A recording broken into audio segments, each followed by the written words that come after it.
માર્કેટમાં આજે of course expiry છે એટલે આપણે એક ટ્રેન્ડ જોઈ રહ્યા છે. થોડોક નરમાશ આપણે જોઈ રહ્યા છીએ, પણ એકંદરે માર્કેટે એક સારું પરફોર્મન્સ આપ્યું છે પાછલા દિવસોમાં.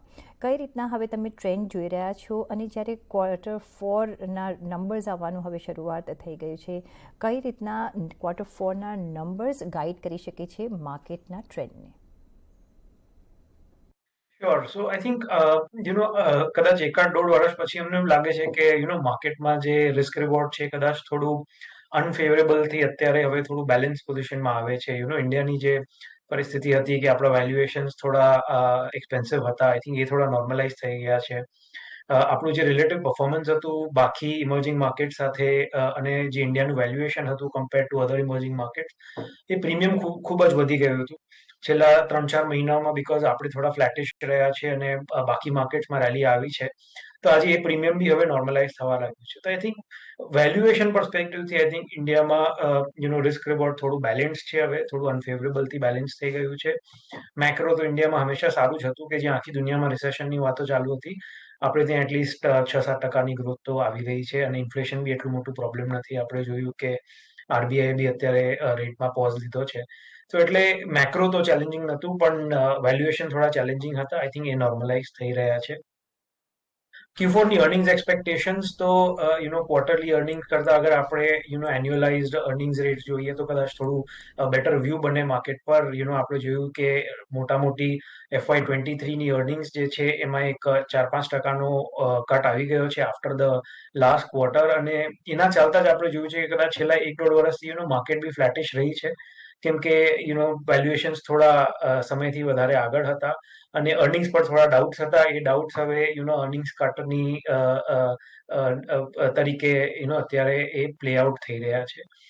અમને લાગે છે અહીંથી બી હજી બી રિસ્ક રિવોર્ડ ફેવરેબલ એટલે નથી કે આપણું વેલ્યુએશન હજી બી સ્લાઇટલી થોડું અબવ એવરેજ છે. અર્નિંગ્સમાં હજી બી અક્રોસ ધ બોર્ડ વિઝિબિલિટી નથી. તમે જોશો કે આ ક્વાર્ટર યા નેક્સ્ટ યરની અર્નિંગ્સ જોશો તો એકાદ બે સેક્ટરથી અર્નિંગ્સ ખૂબ જ વધારે ઇમ્પેક્ટ કરે છે. અક્રોસ ધ બોર્ડ એ આપણે અર્નિંગ્સ ગ્રોથ હજી જોવા નથી મળી. તો જ્યાં સુધી એ કદાચ across the board earnings growth નહીં આવે ત્યાં સુધી અમને લાગે છે કે માર્કેટ થોડું રેન્જ બાઉન્ડ કાઇન્ડ ઓફ રહેશે. ઇન્વેસ્ટર્સે થોડું રિટર્ન એક્સપેક્ટેશન જે છે એને થોડી મોડરેટ કરવી જોઈએ.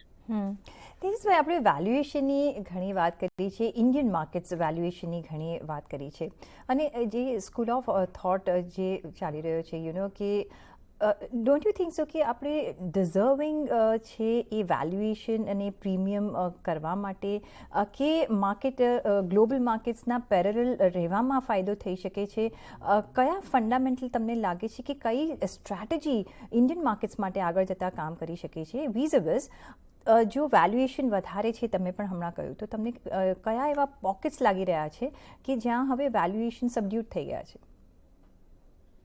સો આઈ થિંક આપણે જયારે ઇન્ડિયાના વેલ્યુએશન પ્રીમિયમની વાત કરીએ તો યસ, ઇન્ડિયા એક પ્રીમિયમ ડિઝર્વ કરે છે. ક્વેશ્ચન એ છે કે પ્રીમિયમ કેટલું હોવું જોઈએ. કદાચ 25-30-40% હોવું જોઈએ. એ પ્રીમિયમ એક ટાઈમે 100% હતું, એટલે એ નોર્મલાઇઝ થવું જરૂરી હતું. અત્યારે કદાચ એક 40%ની આસપાસ છે. લોંગ ટર્મ ઇન્ડિયાનું પ્રીમિયમ 25%ની આસપાસ રહ્યું છે, એટલે 25-40ની વચ્ચેની રેન્જ આપણે કહી શકીએ કે એક નોર્મલાઇઝ રેન્જ આપણે એને માની શકીએ. તો આઈ થિંક એટલે જ અમે કહીએ છીએ કે હવે જે રિસ્ક રિવોર્ડ છે અનફેવરેબલ થી કદાચ બેલેન્સ થઈ ગયા છે એ વેલ્યુએશન પર્સપેક્ટિવથી. સેક્ટર્સની આપણે વાતો કરીએ તો આઈ થિંક હજી બી આપણે જોઈએ તો જે સાયક્લિકલ સેક્ટર્સ છે જે અમને છેલ્લા 1-1.5 વર્ષથી ગમે છે, અત્યારે બી આઈ થિંક એ બધા જ સેક્ટર્સ અમને અટ્રેક્ટિવ લાગે છે. જેમાં સૌથી મોટું સેક્ટર છે બેન્કિંગ, જે કદાચ છેલ્લા 3-4 મહિનામાં એક ખાસું હેલ્ધી કરેક્શન આવ્યું છે આ સેક્ટરમાં. આ સેક્ટર હજી બી જ્યાં માર્કેટ થોડું અબવ એવરેજ વેલ્યુએશન પર ટ્રેડ કરે છે, આ સેક્ટર આજે બી એટ એવરેજ યા સ્લાઇટલી બિલો એવરેજ ટ્રેડ કરે છે. ફંડામેન્ટલી બેન્કિંગમાં કંઈ પ્રોબ્લેમ નથી, ગ્રોથ સારી છે, માર્જિન એક્સપેન્શન આપણે ઓલરેડી જોયું છે. એસેટ ક્વોલિટીનો આપણે 10 વર્ષનો પેન લીધો છે, તો હવે ઇન્ક્રીમેન્ટલ અહીંયાથી એસેટ ક્વોલિટીનું બી નેક્સ્ટ 2-1 વર્ષમાં તો કોઈ મોટું રિસ્ક દેખાતું નથી. એટલે બેન્કિંગ માટે ફંડામેન્ટલી બધું જ સ્ટ્રોંગ છે, અને વેલ્યુએશન એવરેજ ઓર સ્લાઇટલી બિલો એવરેજ છે કમ્પેર ટુ માર્કેટ જે હજી બી થોડું અબવ એવરેજ ટ્રેડ કરી રહ્યું છે. એટલે અમને લાગે છે સૌથી અટ્રેક્ટિવ સેક્ટર છે.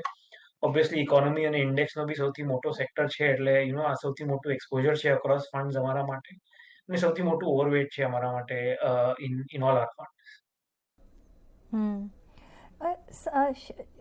શરૂઆત કરીએ આઈટી સેક્ટર સાથે, કારણ કે એના આપણે ફોર્થ ક્વાર્ટરના નંબર્સ આવતા જોઈ રહ્યા છે અને જે સ્ટાર્ટ છે એ થોડું નિરાશાજનક થઈ રહ્યું છે. અને ઓલ્ધો વી વર એક્સપેક્ટિંગ કે એક સબડ્યુડ પરફોર્મન્સ એની વિચ વેઝ આવતું હોય છે ફોર્થ ક્વાર્ટરનું, પણ એક ટ્રેન્ડ આમાંથી આપણને મળતો હોય છે કે આગળ જતાં આપણે શું એક્સપેક્ટેશન રાખવું જોઈએ. જે રીતે ગ્લોબલ સિચ્યુએશન આપણે જોઈ રહ્યા છીએ એની ખાસી એવી અસર આઈટી સેક્ટર પર પડતી દેખાઈ રહી છે. જો મોટી કંપનીઝ જેવા TCSના ઓફકોર્સ નંબર્સ આપણી પાસે આવી ગયા છે, ઇન્ફોસિસના પણ આવશે, પણ જે રીતે તમને લાગે છે કે જે TCSના આપણે નંબર્સ જોયા એમાં આપણે એક ડેન્ટ પડતા જોઈ રહ્યા છીએ, તો તમને મિડ સાઇઝ કંપનીઝ પર તમને લાગે છે કે વધારે ડેન્ટ પડી શકે છે આ વખતે? તો આઈટી કંપનીઝમાં તમે કયા પોઈન્ટ્સ આ વખતે જોશો? તમે પહેલાં જ કહ્યું કે યર ટુ યર બેઝિસ પર આપણે આ નંબર્સ જોવા જોઈએ. કઈ રીતે તમે એનાલાઇઝ કરશો આઈટી સેક્ટરને? સો આઈટીમાં તમે જુઓ તો એક ખૂબ મોટું મીન રિવર્ઝન થયું છે છેલ્લા 1.5 વર્ષમાં. આ sector high growth high valuation થઈ ગયું હતું, ત્યાંથી ગ્રોથ નોર્મલાઇઝ થઈ અને વેલ્યુએશન્સ બી નોર્મલાઇઝ થયા. જેમ થોડી વાર પહેલા તમે કહ્યું કે કદાચ 6-7% હવે આગળ ચાલતા ગ્રોથ એક્સપેક્ટેશન છે, તો આપણે પ્રી કોવિડ ગ્રોથ રેટ્સની આસપાસ પાછા જઈ રહ્યા છે. વેલ્યુએશન હજી બી કદાચ પ્રી કોવિડથી થોડાક ઉપર છે, વાઇલ કાફી કરેક્શન આવ્યું છે વેલ્યુએશનમાં, પણ હજી બી પ્રી કોવિડ લેવલ્સ પર પહોંચ્યા નથી. પણ ઓવરઓલ અમને એવું લાગે છે કે આઈટીમાં જે મેજર પેન લેવાનું હતું કદાચ એ સેક્ટરે લઈ લીધું છે. અહીંયાથી ઇન્ક્રીમેન્ટલ બહુ મોટું પેન નથી દેખાતું in terms of price correction. અમને લાગે છે કે બોથ ગ્રોથ એક્સપેક્ટેશન્સ અને વેલ્યુએશન્સ ખાસા એવા નોર્મલાઇઝ થઈ ગયા છે. બટ હેવિંગ સેડ દેટ, જ્યારે આપણે ગ્લોબલી આટલી બધી પેનની ને રિસેશનની વાતો કરીએ છીએ, તો એનું ઇમ્પેક્ટ આ સેક્ટર પર જરૂર પડશે. આપણે જોયું છે ઓલરેડી નાની ડીલ્સ વધી ગઈ છે, મોટી ડીલ્સ થોડી ઓછી થઈ ગઈ છે. કંપનીઓએ વાતો કરી છે કે ડિસ્ક્રિશનરી સ્પેન્ડમાં ડિફરમેન્ટ છે. હવે ડિફરમેન્ટ રહેશે યા ઇવેન્ચ્યુઅલી કેન્સલેશન થશે એ તો સમય જ કહેશે. પણ એ સાઈડથી પ્રેશર તો આવી રહ્યા છે. એક્સપેક્ટેશન હતું કે બીકોઝ ઓફ ગ્લોબલ સ્લોડાઉન કદાચ એમને જે પ્રાઇસિંગ પ્રેશર છે એ થોડું ઓછું થશે, માર્જિન એક્સપેન્શન આવશે. એટલીસ્ટ આ ક્વાર્ટરમાં એ જોવા નથી મળ્યું. તો આગળ ચાલતા એ બી ઇમ્પોર્ટન્ટ રહેશે કે હવે અહીંથી માર્જિન્સ કેવી રીતે પેન આઉટ કરે છે. તો અગર 6-7-8% ટોપલાઇન ગ્રોથ છે પણ માર્જિન્સ થોડી એક્સપેન્ડ થઈને 10-1% બોટમ લાઇન ગ્રોથ આવે, તો એટલીસ્ટ એક રીઝનેબલ રિટર્ન ઇન્વેસ્ટર્સ અહીં એક્સપેક્ટ કરી શકે છે without too much of changes in valuation. તો અમને લાગે છે કે બ્રોડલી ફંડામેન્ટલી આઈટીમાં કદાચ આપણે બોટમની આસપાસ જઈ રહ્યા છે. પણ આઈટીનું જે પરસેપ્શન ચેન્જ થઈ ગયું હતું કે આ એક હાઈ ગ્રોથ હાઈ પી સેક્ટર છે, એ આપણે પાછા પ્રી કોવિડ લેવલ પર જઈ રહ્યા છે કે એક મોડરેટ ગ્રોથ અને મોડરેટ વેલ્યુએશન સેક્ટર્સ છે. તો 8-10%ની ગ્રોથ અને કદાચ એવા જ લોંગ ટર્મ રિટર્ન્સ આપણે આ સેક્ટરથી એક્સપેક્ટ કરવા જોઈએ. એક્સપેક્ટેશન્સ પણ આપણે રાખવા પડશે હવે આગળ જતાં. પણ તેજસજી, હવે રિસેશન વધારે હવે ફેક્ચ્યુઅલ લાગી રહ્યું છે આગળના આવતા દિવસોમાં, અને જે પણ આપણે યુએસ તરફથી સિગ્નલ્સ મળી રહી છે રિસેશન તરફની જ મળી રહી છે. કેટલી અસર ઇન્ડિયન માર્કેટ્સ પર પડી શકે છે towards inflow of global funds, towards the investor જે આપણે ઇન્વેસ્ટ કરતા હોઈએ છીએ ડોમેસ્ટિકલી? શું એક રિસેશન પ્રૂફ એક પોર્ટફોલિયો બનાવવાની આપણને જરૂરિયાત છે? કઈ પ્રિકોશન્સ લેવાની જરૂરિયાત છે? સો આઈ થિંક ગિવન કે આપણી ઇન્ડિયન ઇકોનોમી લાર્જલી એક ઇનવર્ડ ઇકોનોમી છે, કે આપણું એક્સપોર્ટ ઇમ્પોર્ટ પર થોડું ઓછું રિલાયન્સ હોય છે, ઇનફેક્ટ ઇમ્પોર્ટ પર વધારે હોય છે. તો એટલે મને લાગે છે કે જનરલી ઇન્ડિયન માર્કેટ એમ તો થોડી રિસેશન પ્રૂફ છે એ જ્યારે ગ્લોબલ રિસેશન આવે ત્યારે.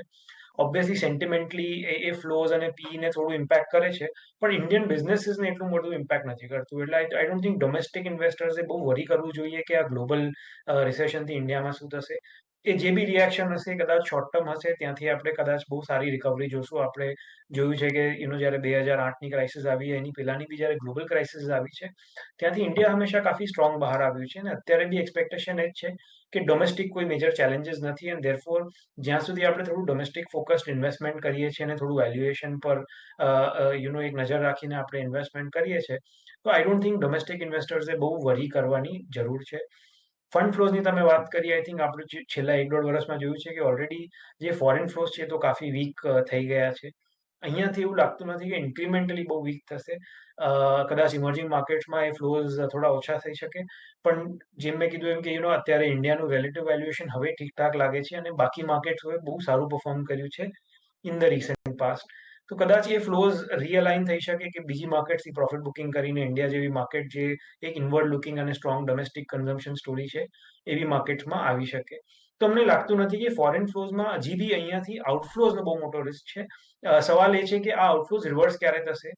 છેલ્લા એકાદ મહિનામાં આપણે જોયું છે કે થોડા ઇન્ફ્લોઝ આવવાના ચાલુ થયા છે.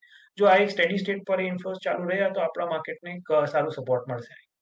હું એ પોઈન્ટ ઓફ વ્યૂથી પૂછવા માંગતી હતી કે તમને લાગે છે કે ઇનફ્લો વધી શકે છે કારણ કે ત્યાં જે ઇન્ટરેસ્ટ રેટ સિચ્યુએશન છે વિઝાવિઝ અહીંયા જે સિચ્યુએશન છે શું એ સિનારીઓ અટ્રેક્ટ કરી શકે છે વન ઓફ જે આપણું ઇમર્જિંગ માર્કેટ છે ઓફકોર્સ બીજા પણ ઇમર્જિંગ માર્કેટ્સ છે પણ તમને લાગે છે કે આપણા માર્કેટ્સ વધારે ફ્રુટાઇલ બની શકે છે એફપીઆઈઝ અને એફઆઈએસ માટે? સો મને એવું લાગે છે કે કદાચ જો આપણે હજી થોડું ટાઈમ કરેક્શન કરીએ તો આપણી માર્કેટ બહુ અટ્રેક્ટિવ થઈ જશે. અત્યારે જેમ મેં કહ્યું હજી બી આપણે એવરેજથી થોડા ઉપર છે કમ્પેર ટુ અધર માર્કેટ્સ અને ધેરફોર આપણે થોડું ઇન્ફ્લોઝ હજી બી થોડા લો સ્કેલ પર જોઈ રહ્યા છે. બટ અગર ઇન્ડિયાના વેલ્યુએશન્સ અહીંયાથી ઓર થોડા નોર્મલાઇઝ થાય મે બી 8-10%ની જે વેલ્યુએશન કરેક્શનની જે જરૂર છે એ થઈ જાય તો અમને લાગે છે કે દેન એફઆઈએસ માટે ઇન્ડિયા અટ્રેક્ટિવ ડેસ્ટિનેશન બની શકે છે જ્યાં આખી વર્લ્ડમાં ગ્રોથનો પ્રોબ્લેમ છે ત્યાં આપણે ત્યાં ગ્રોથ છે, ડોમેસ્ટિક સ્ટેબિલિટી છે, પોલિટિકલ અને રેગ્યુલેટરી સ્ટેબિલિટી બી ખૂબ છે જે કદાચ બાકી માર્કેટ્સમાં નથી જોવા મળી રહ્યા છે. તો એટલે ઇન્ડિયા અટ્રેક્ટિવ ડેસ્ટિનેશન તો ડેફિનેટલી છે. એફઆઈ પોર્ટફોલિયોઝમાં આજે અંડરવેટ છે. જો એ વેલ્યુએશન થોડા અહીંથી અગર અટ્રેક્ટિવ થઈ ગયા તો અમને લાગે છે કે એક ખાસો એવો એફઆઈનો ઇન્ફ્લો ફરીથી અહીં શરૂ થઈ શકે આપણા કન્ટ્રીમાં. અત્યારે તમે કયા એવા પોકેટ્સ પર વધારે બુલિશ છો જ્યાં તમે એક આય રાખીને બેઠા છો કે અત્યારે જે ઇન્વેસ્ટમેન્ટ પોઈન્ટ ઓફ વ્યૂ જે આપણને એક સારા રિટર્ન્સ આપી શકે, જો રિસેશનની થોડી અસર આવે તો એ પણ ગ્રાસ્પન કરી શકે અને ઓફકોર્સ આગળ જતાં એક વેલ્યુએશન ક્રિએટ કરી શકે, તો કયા એવા તમે સેક્ટર્સ જોઈ રહ્યા છો? તો અમને લાગે છે કે આજે બી હજી બી સાયક્લિકલ સેક્ટર્સમાં અહીંયાથી બી હજી કાફી સ્ટીમ બાકી છે અને આ જે સેક્ટર્સ અમને હજી બી ગમે છે. આપણે બેન્કિંગની ઓલરેડી ચર્ચા કરી પણ બાકી સાયક્લિકલ સેક્ટર્સ જોઈએ જેમ કે ઓટોમોબાઈલ્સ છે, રિયલ એસ્ટેટ છે, બિલ્ડિંગ મટીરિયલ્સ છે, કેપ ગુડ્સ અને ઇન્ફ્રા છે. આ બધી સ્પેસમાં અમને લાગે છે કે ફંડામેન્ટલ્સ કાફી સ્ટ્રોંગ છે, વેલ્યુએશન્સ નોર્મલાઇઝ છે, બહુ વધારે એક્સપેન્સિવ નથી. કદાચ એકાદ બે કંપનીને છોડી દો તો બહુ એક્સપેન્સિવ વેલ્યુએશન્સ નથી અને અર્નિંગ્સ ગ્રોથ જે ટ્રેજેક્ટરી છે અહીંયાથી બી કાફી સ્ટ્રોંગ લાગે છે. તો આ જે 4-5-6 સેક્ટર્સ છે ત્યાં અમારું ફોકસ અત્યારે વધારે છે. ડિફેન્સિવ્સ તરફ થોડું ઓછું છે. આઈ થિંક ડિફેન્સિવમાં આપણે જોઈએ તો ડોમેસ્ટિકમાં જે કન્ઝમ્પશન રિલેટેડ સેક્ટર્સ છે ત્યાં વેલ્યુએશન્સ હજી બી બહુ હાઈ છે. આઈટીની આપણે ઓલરેડી ચર્ચા કરી કે કદાચ અર્નિંગ્સ ગ્રોથ અહીંથી થોડી સ્લો છે કમ્પેર ટુ રિસન્ટ પાસ્ટ એટલે ધેરફોર ત્યાં બી થોડું ઓછું ધ્યાન છે. અને લાસ્ટ કે જે ડિફેન્સિવ સેક્ટર આપણે કહીએ ફાર્મા, તો ત્યાં બી આપણે જોયું છે કે ખૂબ ચેલેન્જીસ રહી છે સપ્લાય ચેનને લઈને, ઇન્વેન્ટરીઝને લઈને as well as regulatory challenges છે. તો ડિફેન્સિવ સેક્ટર્સ પર થોડું ઓછું ધ્યાન કરી અને સાયક્લિકલ સેક્ટર્સ પર થોડું વધારે અમારા ઓવરવેટ્સ એ તરફ વધારે છે. ઓકે, તો સાયક્લિકલ સેક્ટર્સ પર તમે એક ઓવરવેટ રાખી રહ્યા છો અને એના પર આપણે ધ્યાન આપવું જોઈએ. સાથે તેજસજી, જે લાસ્ટ હું સવાલ પૂછવા માંગતી હતી કે અહીંયા આપણે ડોમેસ્ટિકલી હવે ઇન્ફ્લેશન મે બી કદાચ કંટ્રોલમાં જોઈ રહ્યા છે, ડાઉનવર્ડ્સ આપણે આવતા જોઈ રહ્યા છે. જે રેટ પોઝની વાત કરી છે આરબીઆઈએ, મે બી હવે નેક્સ્ટ પોલિસીમાં જે રીતે ઇન્ફ્લેશનના નંબર્સ આવ્યા છે we may not face rate hike અને પોઝમાં જ રહેશે, પણ રેટ કટ હજી આપણે વિચારી નથી રહ્યા, કંઈ નથી સ્ટેટમેન્ટ નથી આવી રહ્યું. એ પોઈન્ટ ઓફ વ્યૂ જોતાં તમને શું લાગે છે કે જો મ્યુચ્યુઅલ ફંડ અને માં જો રોકાણ જો કરવા હોય ને ડેટ તરફ જો જોવું હોય તો શું જોઈ શકાય અત્યારે? સો બિલકુલ અગર આપણને લાગે છે કે કદાચ રેટ સાયકલ પીક થઈ રહી છે તો I think it make sense કે ઇન્વેસ્ટર્સ એ રેટને લોક ઇન કરવાની ટ્રાય કરે. ઓલ્ધો ડેટમાં મારી એક્સપર્ટીઝ નથી, એક્વિટીઝ જોઉં છું, પણ from a asset allocation perspective yes ઇન્વેસ્ટર્સે થોડું ડેટ તરફ બી ધ્યાન કરવું જોઈએ. યીલ્ડ્સ એટ્રેક્ટિવ છે for long term lock in માટે અને જે ઇન્વેસ્ટર્સને થોડું કેપિટલ ગેઇન તરફ બી ધ્યાન કરવું હોય તો છે આવતા 1-2 વર્ષમાં જ્યારે બી રેટ કટ્સ આવશે તો એ કેપિટલ ગેઇનની સંભાવના બી અહીંથી એક વધતી દેખાય છે. તો એનું અટ્રેક્ટિવનેસ તો ડેફિનેટલી છે જ ઇન્વેસ્ટર્સ માટે. આપણા માટે કામ કરી શકે છે. તેજસજી, ઓન દેટ નોટ ઘણો આભાર તમારો અમારી સાથે જોડાવા બદલ અને આપણા વેલ્યુએબલ વ્યૂઝ અમારી સાથે શેર કરવા બદલ. એ સાથે જ અહીંયા એક